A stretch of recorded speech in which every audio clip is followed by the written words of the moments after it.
आज के क्लास में हम लोग डिस्कस करेंगे टाइप्स ऑफ सेट। जहाँ तक हम पढ़ लिए थे उसके आगे देखते हैं, क्योंकि टाइप्स ऑफ सेट पूरा खत्म नहीं हुआ था। टाइप्स ऑफ सेट में आगे है जो हम लोगों को पढ़ना, वो है आपका सबसेट। आगे जो है हम लोगों को पढ़ना वो क्या है, सबसेट है। इससे पहले हम लोग पढ़ चुके हैं इक्वल सेट पढ़ चुके हैं, इक्विवेलेंट सेट पढ़ चुके हैं, इनफाइनाइट सेट पढ़ चुके हैं, फाइनाइट सेट पढ़ चुके हैं। तो यहाँ पर हम लोग क्या पढ़ेंगे, यहाँ पर हम लोग पढ़ेंगे सबसेट की। सबसेट क्या होता है, ये भी टाइप्स ऑफ सेट में ही आता है, ठीक है। तो सबसेट जो है, A set is said to B a subset of B, मतलब कि एक सेट ए है, एक सेट क्या है, ए है। इसको हम सबसेट बोलेंगे, किसका सबसेट हम बोलेंगे, बी का। कब, if every element of A, मतलब कि ए का जो जितना एलिमेंट है, ए में जितना एलिमेंट है, is also an element of B. तो ए में जितना एलिमेंट है वो सब एलिमेंट किस में होना चाहिए, बी में होना चाहिए। मतलब कि दो सेट है हमारे पास, एक सेट है हमारे पास ए और एक सेट है हमारे पास बी। तो ए को, सेट ए जो है उसको हम बी का सबसेट बोलेंगे। कब बोलेंगे, तो जब ए में जितना एलिमेंट है वो सारा एलिमेंट बी में होना चाहिए, तब उसको हम क्या बोलेंगे कि A is a subset of B, ठीक है। अब यहाँ पर क्या है, सबसेट का मतलब यहाँ पर ये होता है कि सबसेट का मतलब होता है सेट से छोटा। सबसेट का मतलब क्या हो गया, जैसे आप लोग पढ़े होंगे, जैसे मान लीजिए कि डिवीजन होता है और सब डिवीजन होता है। मतलब कि डिवीजन जो होता है उससे छोटा सा हिस्सा जो होगा उसको हम क्या बोलेंगे, सब डिवीजन। तो उसी तरह से जो छोटा होगा, मतलब कि जो सेट दिया है उससे छोटा होगा, या हो सकता है कि उसके इक्वल भी हो सकता है। इसको एक एग्जाम्पल के थ्रू समझते हैं। जैसे मान लीजिए कि एक सेट हमारे पास है, ए का एक हमारे पास सेट है। जैसे मान लीजिए कि यहाँ पर है ए बी और सी दिया हुआ है। एक सेट हमारे पास क्या है, ए है, और एक सेट हमारे पास है A B C D and E. तो एक सेट बी है, एक सेट ए है और एक सेट क्या है, बी है। तो हम यहाँ पर देख रहे हैं कि यहाँ पर ए है, यहाँ पर भी ए है, यहाँ पर बी है, यहाँ पर भी बी है, और यहाँ पर सी है और यहाँ पर भी सी है। तो हम इस तरह से देख रहे हैं कि ए में जितना एलिमेंट है, तो यहाँ पर यही लिखा हुआ है सेट ए, मतलब कि ये set A is said to B a subset, मतलब कि इसको हम सबसेट बोलेंगे if every element of A. तो इसमें ए में जितना एलिमेंट है, मतलब कि ए में ए का जो प्रत्येक एलिमेंट होगा, तो यहाँ पर एलिमेंट क्या है, ए है, बी है और क्या है, सी है। तो every element of A is also an element of B, मतलब कि ये जितना एलिमेंट है वो सब बी में भी आना चाहिए, तब जाके हम बोलेंगे कि A is a subset of B.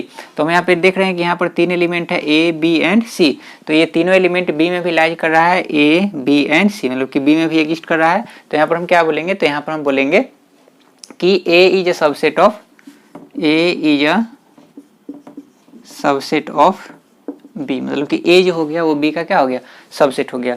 हाँ, अगर मान लीजिए कि यहाँ पर ए बी सी है लिखा हुआ है, यहाँ पर डी भी हो सकता है, या अगर मान लीजिए कि सिर्फ ए और बी रहता, सिर्फ अगर ए और बी रहता, तब भी हम ए को बी का सबसेट बोलते। क्यों, क्योंकि ए में जितना यहाँ पर एलिमेंट है ए और बी, यहाँ पर भी ए और बी है। अगर मान लीजिए सिर्फ सिंगल अगर एक होता ए, अगर क्या होता, एक सिंगल ए भी होता, तब भी यहाँ पर अगर मान लीजिए कि यहाँ पर एलिमेंट ए है और यहाँ पर भी हम देख रहे हैं कि एलिमेंट ए है, तब भी यहाँ पर हम क्या बोलेंगे कि यह जो ए है वो बी का क्या है, सबसेट है। मतलब कि जितना छोटा से छोटा हो सकता है उतना हम लेंगे। एक एलिमेंट होगा, एक एलिमेंट नहीं भी हो सकता है। जैसे अगर मान लीजिए कि हम इस तरह से अगर लिखेंगे कि ये एक आपका क्या है, नल सेट हो गया, ये आपका क्या है, नल सेट। तो यह जो नल सेट है या एम्प्टी सेट है, मतलब कि इसमें कोई भी एलिमेंट नहीं है, वो भी क्या होगा, बी का क्या होगा, सबसेट होगा। क्योंकि इसमें जितना एलिमेंट है उससे कम यहाँ पर एलिमेंट है। मतलब यहाँ पर क्या हुआ कि छोटा में तो हम यहाँ जीरो से भी शुरू कर सकते हैं ना, जहाँ पर एक एलिमेंट होगा भी नहीं। मतलब यहाँ पर जैसे मान लीजिए कि यहाँ पर 1 2 3 4 5 एलिमेंट है। तो अगर मान लीजिए हमको छोटा अगर हमको लिखना है, सबसेट का मतलब क्या हो गया कि सेट का छोटा फॉर्म। सबसेट का मतलब हो गया सेट का छोटा फॉर्म। तो हम वहां से लिखना शुरू कर सकते हैं जहां पर वैसा सेट होगा जहां पर कोई एलिमेंट होगा ही नहीं। तो वहां पर क्या हो जाएगा, नल सेट हो जाएगा। उसके बाद एक एलिमेंट वाला हो जाएगा, दो एलिमेंट वाला हो जाएगा, तीन एलिमेंट वाला हो जाएगा, चार एलिमेंट वाला, पांच एलिमेंट वाला भी हो जाएगा। हाँ, अब इससे ज्यादा नहीं होगा, इससे ज्यादा नहीं होगा। ज्यादा से ज्यादा यहाँ पर जितना एलिमेंट है उतना एलिमेंट यहाँ पर लाइज करेगा, ठीक है। तो ये था आपका क्या, सबसेट। तो सबसेट हम किसको बोलेंगे कि अगर दो सेट हमारे पास दिया हुआ है, एक सेट हमारे पास ए है और एक सेट हमारे पास बी है, एक सेट हमारे पास ए और एक सेट हमारे पास बी है। तो ए में जितना भी एलिमेंट है, ए में जितना एलिमेंट है वो सारा का सारा एलिमेंट अगर बी में मौजूद है तो उसको हम क्या बोलेंगे कि A is a subset of B. ठीक उसी तरह से जैसे यहाँ पर सिर्फ समझाने के लिए यहाँ पर ए और यहाँ पर हम बी का एग्जाम्पल लिए थे। हो सकता है कि जैसे मान लीजिए कि एक सेट है पी, एक सेट है यहाँ पर क्या पी। जैसे मान लीजिए कि पी में एक सेट, पी में एलिमेंट है 1 और 2, और एक सेट है क्यू जिसमें है 2 1 और 3। तो यहाँ पर हम क्या बोलेंगे, तो यहाँ पर हम बोलेंगे कि P is a subset of Q, मतलब कि पी जो है वो सबसेट है किसका, क्यू का है। वही अगर मान लीजिए कि हम यहाँ पर कर देते हैं 3 और यहाँ पर हम कर देते हैं 2 और 1 रहने देते हैं। तो यहाँ पर क्या हो जाएगा, तो यहाँ पर जो हो जाएगा ये Q जो हो जाएगा वो किसका सबसेट हो जाएगा, तो Q जो हो जाएगा वो P का सबसेट हो जाएगा। क्यों, क्योंकि Q में जितना एलिमेंट है वो सारा का सारा एलिमेंट किस में है, P में है, लेकिन यहाँ पर P में जितना एलिमेंट है वो सारा एलिमेंट Q में यहाँ पर नहीं है। ठीक है, तो यहाँ पर हम क्या बोलेंगे, तो यहाँ पर हम बोलेंगे कि Q is a subset of P। Clear है। अब इसका जो सिंबल होता है वो क्या होता है, तो इस तरह से हम इसको लिखते हैं कि वी राइट इट एज, मैंने कि इसका जो सिंबल होता है, सबसेट का जो सिंबल होता है वो किस तरह से होता है, तो ये जो है आपका सबसेट का सिंबल है, इसको हम पढ़ेंगे A is a subset of B, मतलब किसको हम पढ़ेंगे A is a subset of क्या, तो B पढ़ेंगे, मतलब कि A जो है वो B का क्या है, सबसेट है। अगर इस तरह से, अगर मान लीजिए कि यहाँ पर अगर इस तरह से लिखा हुआ रहेगा तो इसका मतलब क्या हुआ, तो इसका मतलब हुआ कि B is a subset of A। तो ये दोनों इक्वल नहीं है, दोनों चीज यहाँ पर अलग अलग है। ठीक है, यहाँ पर A अगर B का सबसेट है तो यहाँ पर ये इतना बात निश्चित है कि A जो है छोटा होगा और B है जो वो क्या होगा, बड़ा होगा। इक्वल भी हो सकता है, लेकिन यहाँ पर इक्वल अभी है या नहीं है यहाँ पर ये पता नहीं चलेगा। ठीक है, तो यहाँ पर हमको सिर्फ इतना ही पता चला है कि A में जितना एलिमेंट है वो सारा का सारा एलिमेंट B में है, लेकिन B में जितना एलिमेंट है वो सारा का सारा एलिमेंट A में है या नहीं, ये बात का यहाँ पर क्लियरिफाई नहीं होता है। ठीक है, तो समझ में आ गया कि ये सिंबल हो गया किसका, सबसेट का हो गया। और याद रखिए कि जो सबसेट होगा उसके तरफ क्या होगा, तो उसके तरफ इस तरह का सिंबल होगा, और जो आपका क्या होगा, अब यहाँ पर जो B है, B को यहाँ पर हम क्या बोलेंगे, तो A अगर सबसेट है तो B क्या है, तो B को यहाँ पर हम बोलेंगे सुपरसेट बोलेंगे। क्या बोलेंगे, सुपरसेट, मतलब यहाँ पर कि if A is a subset of B, if A is a subset of B then B is called superset. तो B को हम क्या बोलेंगे, सुपरसेट बोलेंगे। किसका सुपरसेट बोलेंगे, तो A का सुपरसेट बोलेंगे। अब ये बात उसी तरह से है जैसे अगर मान लीजिए कि हम यहाँ पर बोले कि हम यहाँ पर अगर लिखते हैं कि 12 जो है लेस देन है क्या, 14, मतलब कि 12 जो है 14 से क्या है, छोटा है, मतलब कि 12 लेस देन 14। तो इसका मतलब ये हुआ, इसको हम इस तरह से भी तो पढ़ सकते हैं। इसको पढ़ने का दो तरीका है, पहला कि 12 लेस देन 14, मतलब कि 12 जो है 14 से क्या है, छोटा है। या इसको हम इस तरह से पढ़ सकते हैं कि 14 इज ग्रेटर देन 12, मतलब कि यहाँ पर पहला हम क्या बोल सकते हैं कि 12 इज लेस देन 14।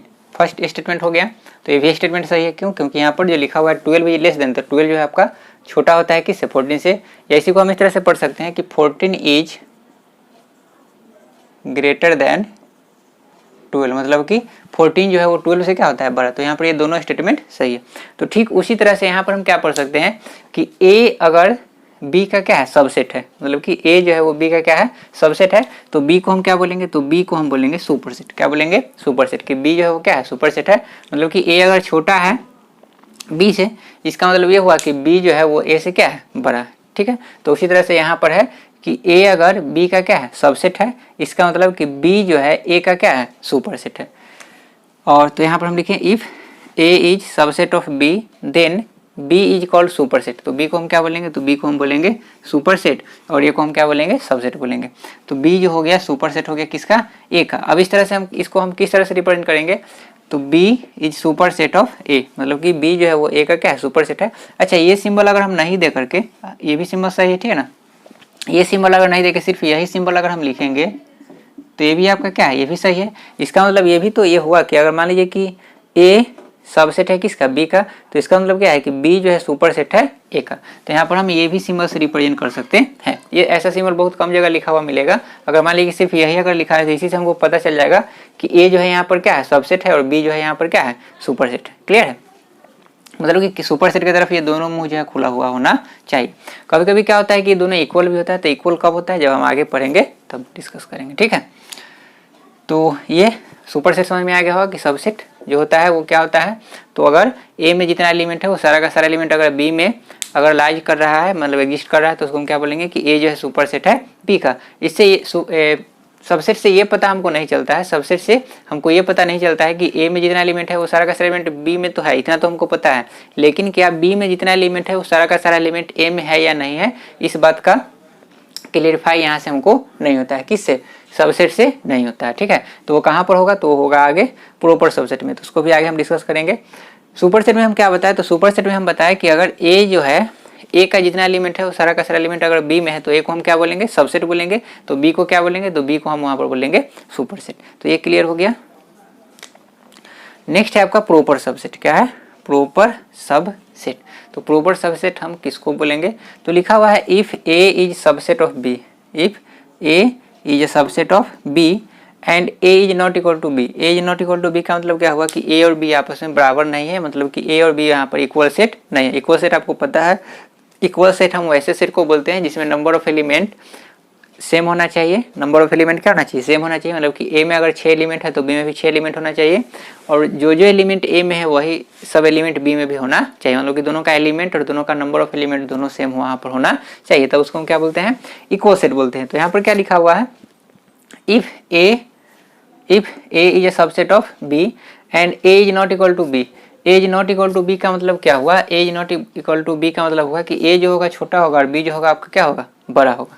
क्योंकि इतना तो हमको पता है कि ए जो है यहाँ पर ए का सारा एलिमेंट किस में है? बी में, लेकिन बी का सारा एलिमेंट ए में यहाँ पर नहीं होगा। तो यहाँ पर क्या होगा? तो ए जो होगा आपका छोटा होगा किससे? बी से। ए जो होगा वो छोटा होगा किससे? बी से। Then A is called a proper subset of B. तब हम यहाँ ए को क्या बोलेंगे? तो ए को हम बोलेंगे प्रॉपर सबसेट। क्या बोलेंगे? प्रॉपर सबसेट बोलेंगे। मतलब कि निश्चित रूप से ये जो होगा आपका क्या होगा? बी से छोटा ही होगा। प्रॉपर सबसेट का मतलब क्या हो गया? प्रॉपर सबसेट का मतलब ये हो गया कि ए जो है अगर बी का प्रॉपर सबसेट है, ए जो है अगर बी का प्रॉपर सबसेट है, इसका मतलब ये हुआ कि निश्चित रूप से सेट ए जो है, निश्चित रूप से जो सेट ए है उसमें जितना एलिमेंट है, उसमें जितना एलिमेंट है तो बी में उससे ज़्यादा एलिमेंट होगा, बी में उससे क्या होगा? ज़्यादा एलिमेंट होगा, और बी आपका बड़ा सेट होगा और ए जो है आपका वो क्या होगा? छोटा सेट होगा। ठीक है, फिर से एक बार हम बताते हैं कि अगर ए जो है बी का सबसेट है, ए जो है क्या है? बी का सबसेट है। A is not equal to B, A is not equal to B का मतलब यहाँ पर क्या हुआ कि ए जो है आपका लेस होगा किससे? बी से। मतलब कि ए में जितना नंबर ऑफ एलिमेंट होगा वो बी से क्या होगा? कम होगा। मतलब कि ए में अगर मान लीजिए 5 एलिमेंट है तो बी में क्या होगा? 6 होगा, 7 होगा, मतलब कि इससे ज़्यादा एलिमेंट ही इसमें होगा। Then A is called proper subset. तो ए को हम क्या बोलेंगे? प्रॉपर सबसेट ऑफ बी बोलेंगे। ये क्लियर है? वी राइट इट एज, इसको हम किस तरह से लिखेंगे? तो ये जो सिंबल है ये उल्टा यू टाइप का यहाँ पर दिया हुआ है, तो इसको हम क्या पढ़ते हैं? तो इसको हम पढ़ते हैं प्रॉपर सबसेट। क्या पढ़ते हैं? A is proper subset of B. मतलब कि ए जो है वो प्रॉपर सबसेट है किसका? बी का। ये समझ में आ गया? नेक्स्ट है आपका यहाँ पर लिखा हुआ नोट में, ये तीनों पॉइंट क्लियर हो गया, सबसेट, सुपरसेट और प्रॉपर सबसेट। आगे हम लोग पढ़ते हैं नोट में। नोट में क्या लिखा हुआ है? If there exist even a single element in A. मतलब इसका हुआ कि if there exist even a single element, मतलब कि एक भी एलिमेंट ए का, किसका? इन ए, मतलब कि ए में जो एक भी एलिमेंट है which is not in B, अगर वो बी में नहीं है, वो अगर बी में नहीं है, which is not in B का मतलब क्या हुआ कि ए में जो एलिमेंट है वो अगर बी में नहीं है, then A is not a subset of B. तब उसको हम क्या बोलेंगे कि ए जो है वो सबसेट बी का नहीं है। इसका मतलब क्या हुआ? तो इसका मतलब ये हुआ कि जैसे अगर मान लीजिए कि एक सेट ए है 1 और 2 3, ठीक है, और एक सेट मान लीजिए कि बी है, बी एक सेट है मान लीजिए कि 2 3 4 5। तो यहाँ पर हम क्या देख रहे हैं? तो यहाँ पर हम देख रहे हैं कि यहाँ पर ए में जो सेट है, सेट ए में जो एलिमेंट है 1, तो यहाँ पर 1 नहीं है, 2 है तो 2 यहाँ भी है, 3 है तो 3 यहाँ भी है, लेकिन एक सिंगल एलिमेंट क्या 1 जो है वो बी में नहीं है। तब यहाँ पर ए क्या सबसेट होगा? बी का। तो यहाँ पर ए जो है वो सबसेट बी का नहीं होगा। क्यों नहीं होगा? क्योंकि यहाँ पर ए में जो एक एलिमेंट है वो बी में लाइज नहीं कर रहा है, लेकिन डेफिनेशन में यहाँ पर दिया हुआ है कि एवरी एलिमेंट, क्या लिखा हुआ है? एवरी एलिमेंट ऑफ ए, मतलब कि ए में जितना एलिमेंट है वो सारा का सारा एलिमेंट होना चाहिए किस में? Also is an element of B, मतलब कि वो सारा का सारा एलिमेंट बी में होना चाहिए, लेकिन यहाँ पर ऐसा नहीं है। ए में जो एक एलिमेंट जो है पहला एलिमेंट 1 ये बी में नहीं है, इसलिए यहाँ पर ए जो है वो बी का सबसेट नहीं होगा। तो उसको हम किस तरह से लिख सकते हैं? तो उसको हम लिख सकते हैं इस तरह से, A is not a subset of B, मतलब कि ये जो है is not a subset of B का एक और साइन है, क्या है? Is not a subset of B, मतलब कि ए जो है वो बी का सबसेट नहीं है। ये क्लियर हो गया? तो इस तरह से हम यहाँ पर जान लिए कि सबसेट क्या होता है, सुपरसेट क्या होता है और प्रॉपर सबसेट क्या होता है। इसके आगे भी हम लोगों को पढ़ना है यूनिवर्सल सेट, उसके बाद हम लोगों को पढ़ना है पावर सेट। उससे पहले यहाँ पर कुछ क्वेश्चन को देख लेते हैं जिससे आपका ये तीनों कॉन्सेप्ट क्लियर हो जाएगा। ठीक है, तो इसको आप लोग नोट कर लीजिए, उसके बाद आगे देखते हैं।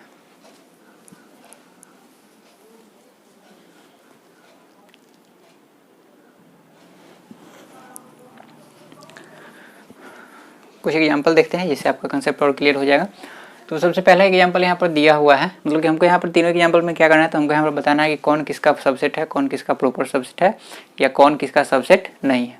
तो यहाँ पर सबसे पहला जो एग्जाम्पल है यहाँ पर दिया हुआ है कि एक ए एलिमेंट है जिसमें एक ए सेट है, एक सेट ए है जिसमें एलिमेंट है 2, 3 एंड 5, मतलब इसमें 3 एलिमेंट है, और एक सेट बी है जिसमें एलिमेंट है 2, 3, 5, 7 एंड 9।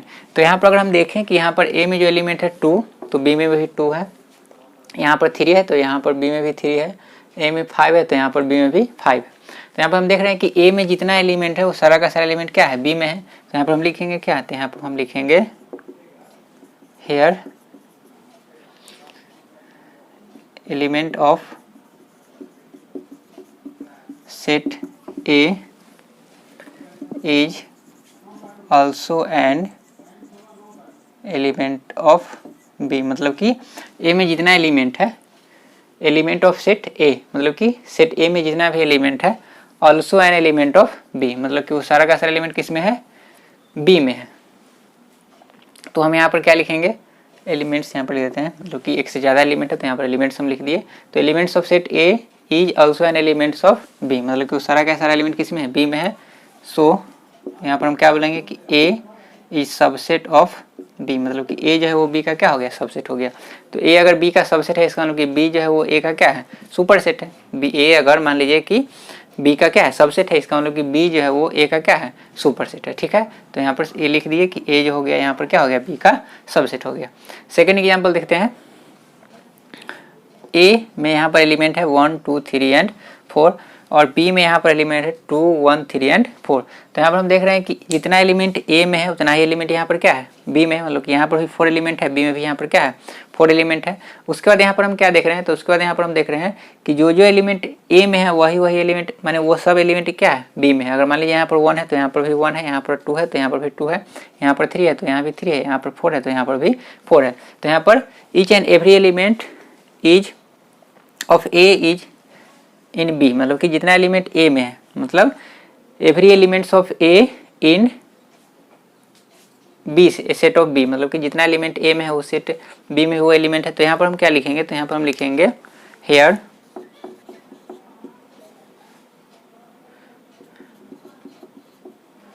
एवरी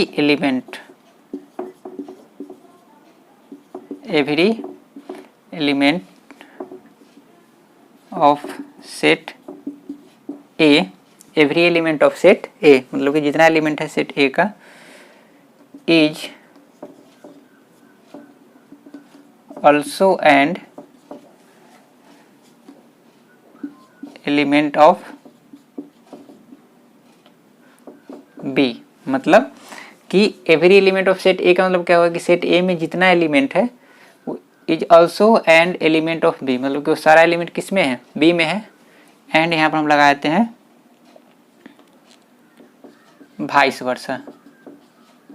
वाइस वर्सा का मतलब क्या हो गया, तो वाइस वर्सा का मतलब यहाँ पर ये हो गया कि अगर ए में जो एलिमेंट है वो सारा का सारा एलिमेंट बी में है, तो उसी प्रकार से यहाँ पर हम ये बोल सकते हैं कि every element of set B is also an element of A, मतलब यहाँ पर हम देख रहे हैं कि ए में जो एलिमेंट है वो सारा का सारा एलिमेंट बी में है। तो यहाँ पर इस तरह से भी है कि बी में जो एलिमेंट है वो सारा का सारा एलिमेंट यहाँ पर ए में है। तो फिर दोबारा से एक स्टेटमेंट नहीं लिख करके हम सिर्फ यहाँ पर प्रयोग कर देंगे क्या, वाइस वर्सा। तो वाइस वर्सा का मतलब यहाँ पर ये हो गया कि जिस तरह से सारा का सारा एलिमेंट ए का बी में है उस तरह से total element of B in A, मतलब कि सेट ए में है। तो इसका मतलब ये हुआ कि ये इक्वल भी है, ये यहाँ पर क्या है, इक्वल है।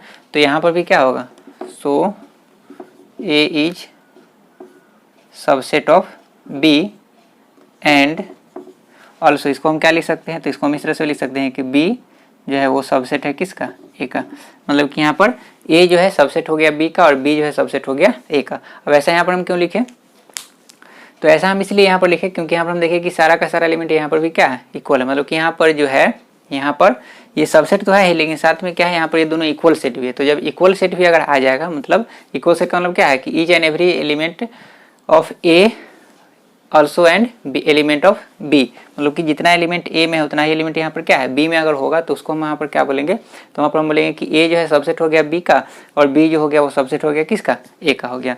अब इस तरह से यहाँ पर हम बोलेंगे कि ए बी का क्या है, सबसेट है, तो बी यहाँ पर सुपर सेट हो गया।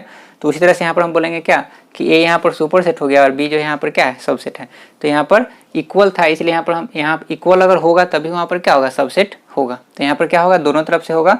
हम एक को बोल दे बी का सबसेट और बी को बोल दे ए का सबसेट, दोनों यहाँ पर क्या है, इक्वल बात है। ठीक है, ये बात समझ में आ गया।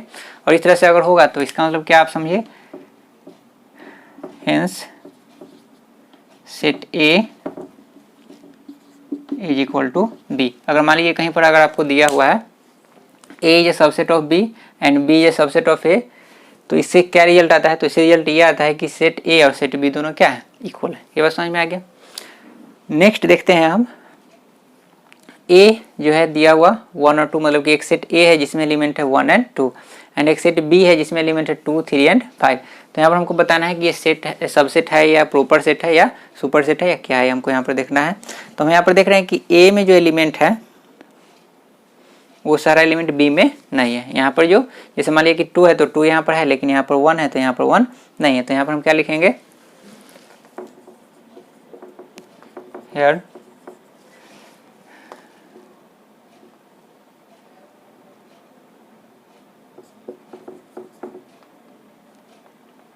each element of A is not member of set B। मतलब क्या हुआ कि element each element of set A, set A मतलब कि सेट ए में जितने भी एलिमेंट है is not A member of, member का मतलब यहाँ पर सेट एलिमेंट ही होता है, तो यहाँ पर हम एलिमेंट ही लिख देते हैं, एन एलिमेंट लिख देते हैं। ठीक है, तो यहाँ पर हम क्या लिखे, each elements of set A, मतलब कि सेट ए का जितना एलिमेंट है is not an element of set B, मतलब कि वो सब जो है बी में नहीं है। मतलब कि जैसे यहाँ पर 2 तो है लेकिन यहाँ पर 1 नहीं है, तो यहाँ पर ए का जितना एलिमेंट हो गया सब एलिमेंट वहाँ पर बी में एग्जिस्ट नहीं कर रहा है। तो यहाँ पर हम क्या बोलेंगे, यहाँ पर हम बोलेंगे सो ए इज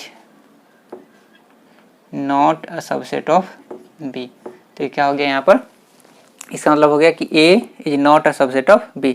अब इसको इस तरह से भी लिख सकते हैं A, और इस तरह से भी आप काट सकते हैं। तो ये दोनों बातें यहाँ पर क्या है, इक्वल है। ठीक है, आप इस तरह से लिख दीजिए या आप इस तरह से, दोनों यहाँ पर कंक्लूजन जो है वो सही है, मतलब कि A जो है वो सेट B, A जो है वो सबसेट B का नहीं है। ठीक है, तो ये 3 एग्जाम्पल से समझ में आ गया होगा कि अगर ऐसा कोई जरूरी नहीं कि अगर A जो है, A का जितना एलिमेंट है वो सब एलिमेंट B में है, तो ऐसा कोई जरूरी नहीं कि B में जो एलिमेंट है वो A का नहीं हो सकता है, B में जो एलिमेंट है वो A में भी सब एलिमेंट हो सकता है। मतलब कि बराबर अगर दो सेट अगर इक्वल सेट है, दो सेट अगर क्या है, इक्वल सेट है, तो वहाँ पर भी सेट A और सेट B दोनों क्या होगा, सबसेट होगा एक दूसरे का। ठीक है, तो वही एग्जाम्पल यहाँ पर जो दिए हैं एग्जाम्पल नंबर 2 से ये समझ में आ गया होगा। ऐसा नहीं कि कोई जगह हमेशा ये जरूरी नहीं है कि A छोटा ही हो और B क्या हो, बड़ा ही हो। ठीक है, दोनों इक्वल भी हो सकता है। ठीक है, तो इसको नोट कीजिए, उसके बाद और कुछ एग्जाम्पल देखते हैं।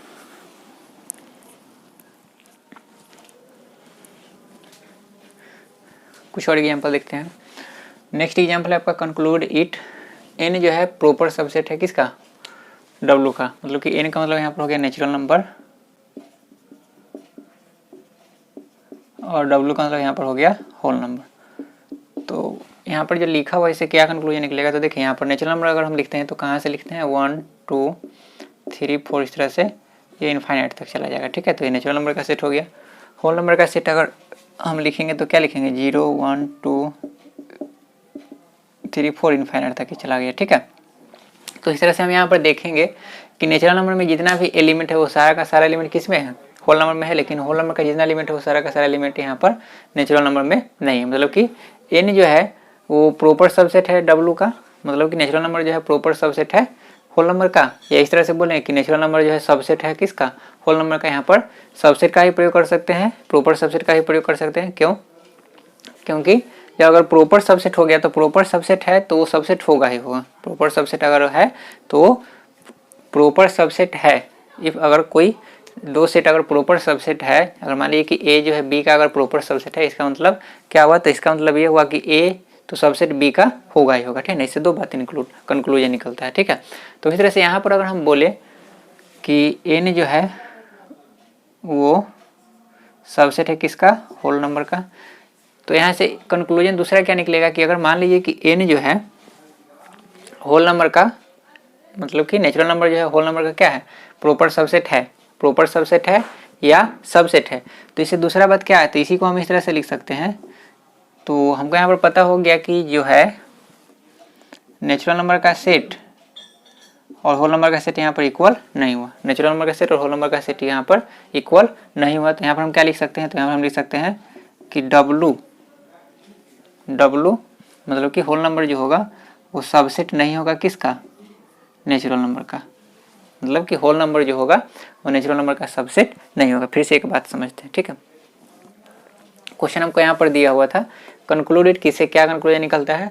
तो पहला बात कि यहाँ पर दिया हुआ कि n is a proper subset of whole number, मतलब कि n is a proper subset of W, ठीक है, मतलब कि n जो है प्रॉपर सबसेट है W का। तो इसका मतलब क्या हुआ, तो इससे पहला कंक्लूजन ये निकला कि n जो होगा वो सबसेट होगा किसका, W का, ठीक है। और दूसरा क्या निकला कि n जो होगा वो W के इक्वल नहीं होगा, क्योंकि प्रॉपर सबसेट है, मतलब कि n W के इक्वल नहीं होगा और n जो होगा सबसेट होगा W का। इसे तीसरा कंक्लूजन क्या निकलेगा, तो तीसरा कंक्लूजन ये निकलेगा कि अगर ये दोनों इक्वल नहीं है, सॉरी यहाँ पर n is not equal to W, तो ये दोनों अगर इक्वल नहीं है तो यहाँ पर क्या हो जाएगा, तो W जो होगा वो सबसेट नहीं होगा किसका, n का। अगर इक्वल होता तो यहाँ पर जिस तरह से हम बताए थे कि अगर मान लीजिए कि A में अगर 2 एलिमेंट है और B में 2 एलिमेंट है और दोनों इक्वल है, मतलब कि यहाँ पर ये अगर दोनों इक्वल भी है, मतलब कि यहाँ पर तो ये सबसेट है ही, यहाँ पर ये सबसेट है और दोनों इक्वल भी है, तो यहाँ पर हम क्या लिख सकते हैं, तो यहाँ पर हम लिख सकते हैं कि A is a subset of B and B is a subset of A। लेकिन यहाँ पर हम इस तरह से नहीं लिख सकते हैं, क्यों नहीं लिख सकते हैं, क्योंकि ये दोनों में जितना एलिमेंट है वो सब इक्वल नहीं है। बताया गया समझ में। तो ये तीसरा कंक्लूजन यहाँ पर निकला। तो ये पहला कंक्लूजन हो गया, ये दूसरा हो गया, और पहला और दूसरा को मिला देंगे तो ये तीसरा कंक्लूजन यहाँ पर ये आ गया। क्लियर है, ये समझाने के लिए बताए थे। नेक्स्ट क्वेश्चन देखते हैं। ए जो है आपका एक सेट दिया है जिसमें एलिमेंट है 1 2, 3। देखिए 2, 3 जो है ना ये एक एलिमेंट में यहाँ पर काउंट होगा। यहाँ पर ये 2 और 3 जो है ये एक साथ करके यहाँ पर कर्ली ब्रैकेट में लिखा, मतलब कि ये एक एलिमेंट में काउंट होगा, ऐसा नहीं कि इसको 2 एलिमेंट समझिएगा। और एक हो गया 4। तो इस तरह से ए में टोटल कितने एलिमेंट हो गए, तो ए में जो है 3 एलिमेंट हो गए। कितने एलिमेंट हो गए, 3 एलिमेंट हो गए। Then which of the following statement is true. तो इसमें हमको बताना है कि कौन सा स्टेटमेंट जो है वो क्या है, ट्रू है। यहाँ पर 2 स्टेटमेंट दिया है। पहला 2, 3 बिलोंग्स टू, मतलब कि 2, 3 जो है वो किससे बिलोंग कर रहा है, ए से बिलोंग कर रहा है। और सेकंड जो है आपका 2, 3 ये सबसेट ऑफ ए, मतलब कि 2, 3 यहाँ देखिए, यहाँ भी कर्ली ब्रैकेट में लिखा है, यहाँ भी कर्ली ब्रैकेट में लिखा हुआ है। तो यहाँ पर लिखा हुआ है बिलोंग्स टू ए और यहाँ पर लिखा हुआ है प्रॉपर सबसेट ऑफ ए। तो ये दोनों में कौन सा स्टेटमेंट सही है। एंड उसके बाद लिखा हुआ है rectify the wrong answer. Rectifying का मतलब होता है सुधारना, मतलब कि जो रॉन्ग आंसर है, जो गलत आंसर दिया है, मतलब कि जो गलत स्टेटमेंट दिया है उसको आपको क्या करना है, सुधार भी करना है। पता है क्या समझ, मतलब कि जो गलत स्टेटमेंट होगा उसको आपको क्या करना है, ठीक भी करना है। ठीक है, तो यहाँ पर हम क्या देख सकते हैं, तो यहाँ पर हम देखेंगे, देखिए कोई भी अगर एलिमेंट होगा और सेट में रिप्रेजेंट करना है तो वहाँ पर हम क्या चीज़ का प्रयोग करेंगे, बिलोंग्स टू का। अब जैसे मान लीजिए कि एक सेट हमारे पास दिया हुआ है AEI, ठीक है, 3 एलिमेंट यहाँ पर दिया हुआ है। तो यहाँ पर हम क्या लिखेंगे, तो यहाँ पर हम लिखेंगे A belongs to set A, E belongs to set A and I belongs to A। ठीक है, तो यहाँ पर एलिमेंट को जब रिप्रेजेंट करना होगा तब वहाँ पर हम प्रयोग करेंगे बिलोंग्स टू का। किसका प्रयोग करेंगे, बिलोंग्स टू का। अच्छा, वही अगर मान लीजिए किसको अगर हम कर्ली ब्रैकेट में लिखेंगे तो ये यहाँ पर गलत हो जाएगा। क्यों गलत हो जाएगा, क्योंकि यहाँ पर ये सबसेट हो जाएगा किसका, ए का। तो ये सबसेट तो इसमें बिलोंग नहीं करेगा, यहाँ पर सिर्फ इसका एलिमेंट बिलोंग करेगा। तो इसलिए अगर उसको कर्ली ब्रैकेट में लिख देते हैं तो आपका क्या हो जाएगा, गलत हो जाएगा। और यहाँ पर अगर हम कर्ली ब्रैकेट का यूज करते हैं तो इसका मतलब हमको यहाँ पर क्या लगाना होगा, तो इसका मतलब यहाँ पर हमको लगाना होगा प्रॉपर सबसेट का साइन। क्या लगाना होगा, प्रॉपर सबसेट का साइन। फिर से बात समझिएगा कि अगर सेट के एलिमेंट को अगर रिप्रेजेंट करना होगा कि वो सेट से बिलोंग कर रहा है या नहीं कर रहा है, तो वहाँ पर हम बिलोंग्स टू का साइन इस्तेमाल करेंगे, बिलोंग्स टू का, और वहाँ पर हम कर्ली ब्रैकेट नहीं लिखेंगे। हाँ, अगर सेट में पहले से वो एलिमेंट जो है, सेट में पहले से जो वो एलिमेंट है अगर कर्ली ब्रैकेट में दिया हुआ है तब तो बिलोंग्स टू का प्रयोग चलेगा। अगर जैसे मान लीजिए कि पहले से अगर यहाँ पर ई को कर्ली ब्रैकेट में हम यहाँ पर लिखे हुए रहते तो यहाँ पर हम क्या लिखते, तो ये जो ई जो आपका क्या है एलिमेंट हो गया, ये बिलोंग कर रहा है किससे, इससे, तब तो यहाँ पर सही है। लेकिन अगर पहले से कर्ली ब्रैकेट में नहीं लिखा हुआ है तब वहाँ पर अगर हम बिलोंग्स टू का साइन देते हैं तो क्या हो जाएगा, गलत हो जाएगा। बता गया समझ में। तो यहाँ पर जो है आपका दिया हुआ वो क्या दिया हुआ है कि 2,3, तो 2,3 यहाँ पर ये पूरा क्या है, एलिमेंट है, ये पूरा यहाँ पर क्या है, एलिमेंट है, बिलोंग कर रहा है ए से, तो ये आपका स्टेटमेंट क्या है, सही है, क्योंकि ये एलिमेंट सही में बिलोंग यहाँ पर कर रहा है। सेकंड यहाँ पर दिया हुआ है कि 2,3 ये एलिमेंट जो है सबसेट होगा एक, तो नहीं, एलिमेंट को अगर सबसेट के फॉर्म में लिखना है तो उसको हमको कर्ली ब्रैकेट में लिखना होगा। तो यहाँ पर देखिए, यहाँ पर जो कर्ली ब्रैकेट है ये किसके बदले है, तो पहले से जो एलिमेंट है उसमें ही ये दिया हुआ है कर्ली ब्रैकेट। यहाँ पर एक और अगर कर्ली ब्रैकेट अगर होता, यहाँ पर एक और अगर ये कर्ली ब्रैकेट होता तब ये क्या होता, ए का सबसेट होता, लेकिन यहाँ पर एक ही कर्ली ब्रैकेट दिया हुआ है, मतलब कि ये जो एलिमेंट है उसी के लिए सिर्फ दिया हुआ है, तो यहाँ पर जो है प्रॉपर सबसेट नहीं होगा। तो ये आपका स्टेटमेंट क्या हो जाएगा, गलत हो जाएगा। और इसको ठीक करने के लिए यहाँ पर हम क्या करेंगे, तो ठीक करने के लिए यहाँ पर हम लिखेंगे 2,3, तो ये एलिमेंट हो गया, ये क्या हो गया, एलिमेंट हो गया। इसको अगर हम दोबारा से फिर कर्ली ब्रैकेट में लिख देते हैं तब ये सबसेट हो जाएगा, मतलब कि प्रॉपर सबसेट हो जाएगा किसका, ए का। क्लियर है। तो ये जो है आपका हो गया ट्रू स्टेटमेंट, मतलब किस तरह से इसको हम ट्रू करेंगे, ये पहले से आपका ट्रू था। और ये आई होप कि ये समझ में आ गया होगा आप लोगों को। तो कल जो है हम लोग आगे पढ़ेंगे केवल पॉइंट जो इसमें होता है सबसेट में, प्रॉपर सबसेट में, उसको डिस्कस करेंगे। ठीक है।